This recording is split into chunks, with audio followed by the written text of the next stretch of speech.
کارکنان کے جذبات مجروح نہیں ہوئے بلکہ کارکنان کے جذبات عوام کی سربلندی کے لیے کبھی یہ ختم نہیں ہو سکتی۔ انشاءاللہ یہ پاکستان میں نظام مصطفیٰ طور پر جو ہے فورس شیڈول ڈالے جا رہے ہیں اور اسلام کو دبانے کی کوشش کی جا رہی ہے۔ انشاءاللہ یہ تحریک اور ابھرے گی۔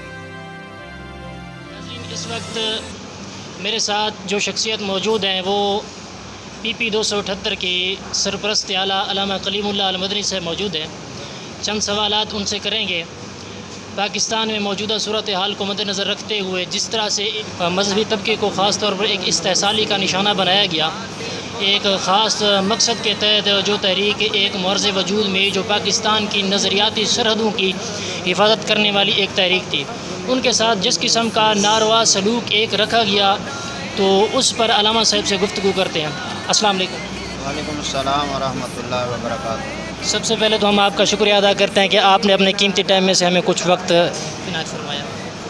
آپ کی مہربانی کہ آپ نے ہماری آواز کو عوام تک پہنچانے کی کوشش کی۔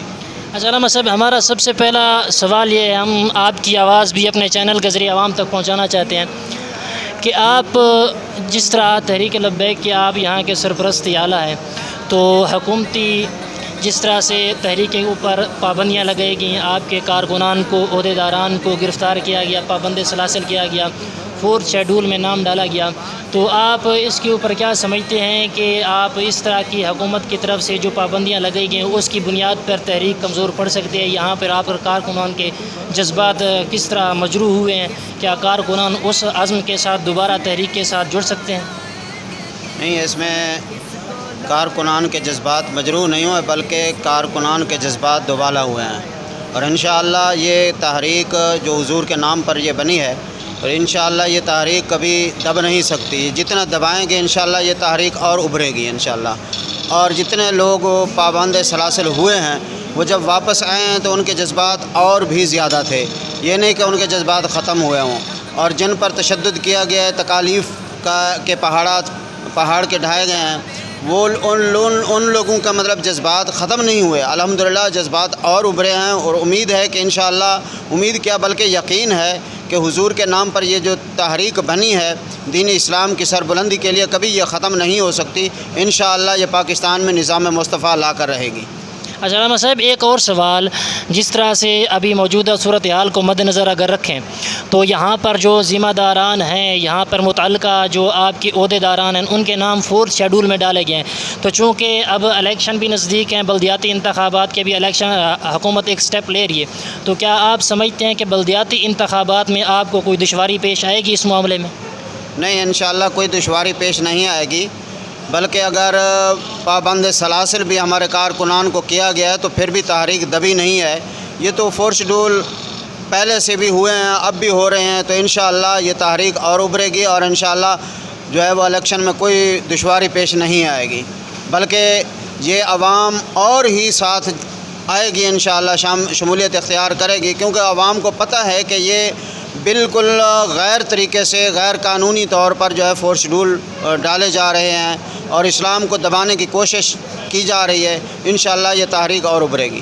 اچھا علامہ صاحب، اب آپ سے آخری سوال کرنا چاہوں گا کہ جس طرح سے آپ تحریک ایک بڑے پیمانے پر ابھر کر آئی، اور بالخصوص آپ کے ایریا میں اچھا خاصا ورک بھی ہوا تحریک کا، تو کیا آپ یہ سمجھتے ہیں جس طرح سے آپ کے اوپر ایک سیاسی دباؤ بھی ہوا، جس طرح جاگیردارانہ ایک نظام تھا، ایک جو سلسلہ وار ایک روایتی سیاست تھی، آپ نے اس کو آ کر توڑنے کی کوشش کی، آپ کے اوپر کسی قسم کا سیاسی دباؤ بھی ہوا؟ نہیں، سیاسی دباؤ مطلب مختلف لوگوں نے کیا تو ہے، وہ حکومت میں مل کر کیا ہے، حکومت سے جو ہے وہ شکایت لگا کر کیے ہیں، اور مختلف جو ہے وہ طریقہ کار انہوں نے اپنائے ہیں، تو انشاءاللہ یہ جو ہے وہ پریشانی اس سے ہمیں نہیں ہوئی۔ انشاءاللہ ہم اپنے عزم پہ قائم رہیں گے انشاءاللہ۔ ممکن ہے، ہو سکتا ہے کہ آپ کو سیاسی طور پر کمزور کرنے کے لیے آپ کا ووٹ بینک وہ توڑیں، تو اس پر اوپر آپ کیا کہنا چاہیں گے؟ نہیں، ووٹ بینک تو تب توڑتے ہیں کہ جب مطلب وہ تحریک ختم ہوتی ہے۔ پیسے دے کر بھی تو پچھلی مرتبہ توڑے گئے تھے ووٹ بینک، اس مرتبہ کیا آپ رائے رکھتے ہیں؟ الحمدللہ لوگوں کو شعور آ چکا ہے، اب انشاءاللہ یہ پیسوں والا معاملہ نہیں چلے گا اور رشوت والا اس طرح کے معاملات نہیں چلیں گے۔ عوام کو شعور آ چکا ہے کہ جو ہے 72 سال سے ہم جو ہے وہ ووٹ دیتے آ رہے ہیں، تو نالی کے لیے، روڈ کے لیے، اور گٹر کے لیے ان کے لیے ووٹ نہیں دینے، ہم نے حضور کی عزت کے لیے ووٹ دینا ہے، اس میں بکنے والی کوئی بات ہی نہیں ہے۔ جی ناظرین، تو آپ نے دیکھا ہم نے علامہ کلیم اللہ المدنی صاحب کا انٹرویو لیا، ان سے کچھ سوالات کیے، آپ نے ان کی جوابات سماعت فرمائے۔ ناظرین، اس کے ساتھ ہی اپنے ہوسٹ عاصم فیضی کو اجازت دیجیے۔ اللہ حافظ۔